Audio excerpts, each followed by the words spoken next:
നമസ്കാരം, കർമ്മ ന്യൂസിലേക്ക് സ്വാഗതം. അതിരൂക്ഷമായ ആക്രമണമാണ് ഇസ്രായേലും ഹിസ്ബുള്ളയും തമ്മിൽ നടക്കുന്നത്.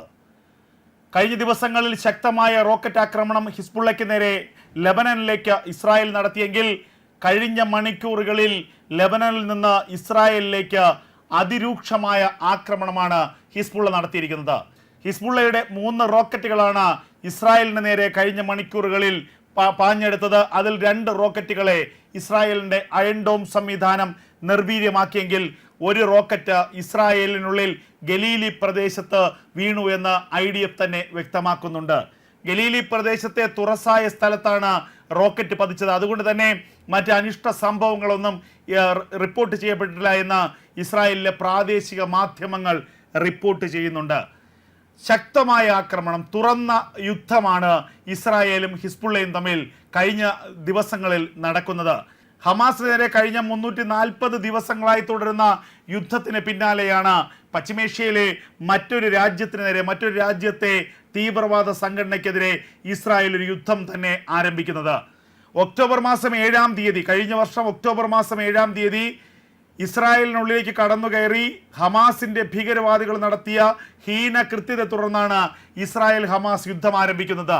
ഒക്ടോബർ 7 മുതൽ കഴിഞ്ഞ ദിവസം വരെ, കഴിഞ്ഞ മണിക്കൂർ വരെ ഹമാസിനെതിരെ ശക്തമായ ആക്രമണം തന്നെയാണ് ഇസ്രായേൽ നടത്തി വരുന്നത്. അതിനിടയിൽ ഹമാസിനെ പിന്തുണയ്ക്കുന്ന ചില ഇസ്ലാമിക ഭീകരവാദ സംഘടനകൾ, പ്രത്യേകിച്ച് ഹിസ്ബുള്ള, ഹൂതികൾ അടക്കമുള്ള സംഘടനകൾ ആ പ്രദേശങ്ങളിലുണ്ട്. അവരിൽ ഏറ്റവും ശക്തമായ ഒരു സംഘടനയാണ് ഹിസ്ബുള്ള.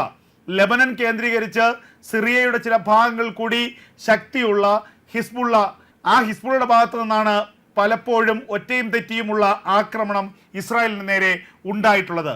എന്നാൽ ആ ആക്രമണം ഇറാന്റെ ഇടപെടലോടുകൂടി അതിര് കവിഞ്ഞു എന്നുള്ളതാണ് യാഥാർത്ഥ്യം. പരമാവധി ആയുധങ്ങൾ ഹിസ്ബുള്ളയ്ക്ക് നൽകി ഇസ്രായേലിനെ ആക്രമിക്കാൻ ഇറാൻ പ്രേരിപ്പിക്കുന്നു എന്നുള്ളത് യാഥാർത്ഥ്യമാണ്. ഇസ്രായേലിന് നേരെ നേരിട്ടൊരു യുദ്ധത്തിന് ഇറാൻ തയ്യാറല്ല. അതിനുള്ള ധൈര്യം ഇറാനില്ല. കാരണം ഇറാൻ ഒരു യുദ്ധത്തിന് നേരിട്ട് ഇറങ്ങിപ്പുറപ്പെട്ടാൽ അമേരിക്ക അടക്കമുള്ള രാജ്യങ്ങൾ ഇറാനെതിരെ നേരിട്ട് തിരിയുമെന്ന് കൃത്യമായി ഇറാൻ അറിയാം. അതുകൊണ്ട് തന്നെ നേരിട്ടൊരു യുദ്ധം ചെയ്യാൻ ധൈര്യമില്ലാത്ത ഇറാൻ ഇസ്രായേലിനെ എതിർക്കാൻ വേണ്ടി പരമാവധി ആയുധങ്ങൾ ഹിസ്ബുള്ളയ്ക്ക് നൽകുന്നു. കഴിഞ്ഞ കാലങ്ങളിലെല്ലാം ഹിസ്ബുള്ളയെ ആയുധവും പണവും നൽകി ഊട്ടി വളർത്തിയത് ഇറാനാണ്. പശ്ചിമേഷ്യയിലെ ഇസ്ലാമിക തീവ്രവാദത്തിൻ്റെ ഫണ്ടിങ് നടത്തുന്നത് ഇറാനാണെന്നുള്ളത് അമേരിക്കയ്ക്കും ബ്രിട്ടൻ അടക്കമുള്ള രാജ്യങ്ങൾക്കും കൃത്യമായി അറിയാം.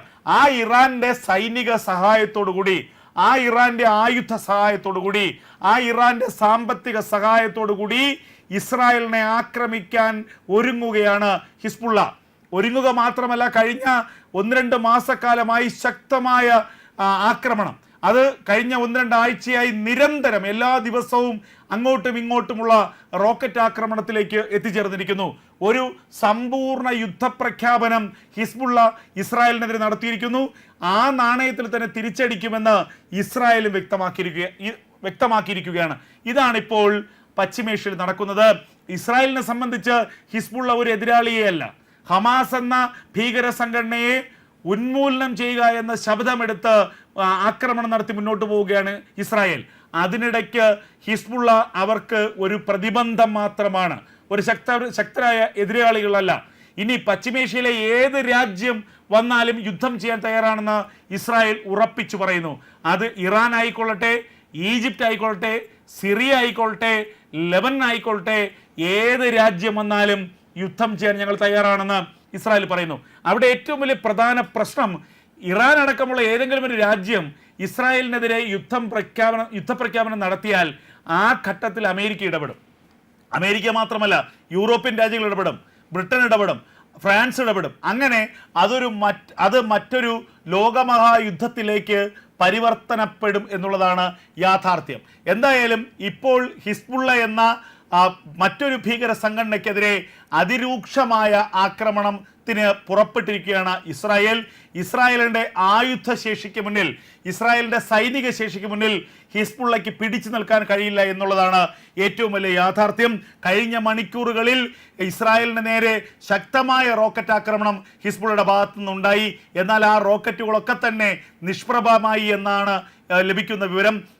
ഓഗസ്റ്റ് മാസത്തിൽ മാത്രം 1307 റോക്കറ്റുകളാണ് ഹിസ്ബുള്ള ഇസ്രായേലിന് നേരെ തൊടുത്തുവിട്ടത്.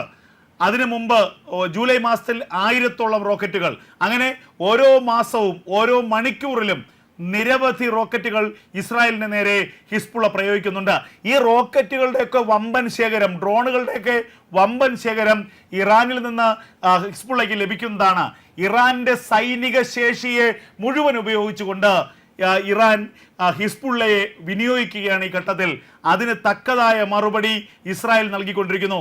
ഇസ്രായേലിലേക്ക് 100 കണക്കിന് ഡ്രോണുകൾ അയക്കുമ്പോൾ അതിൽ 1-2 എണ്ണം മാത്രമാണ് ഇസ്രായേലിന്റെ വ്യോമ പരിധി കടന്നുകൊണ്ട് ആ രാജ്യത്തിനുള്ളിലേക്ക് പതിക്കുന്നത്. കാരണം അത്രത്തോളം സുശക്തമാണ് ഇസ്രായേലിന്റെ പ്രതിരോധ സംവിധാനം.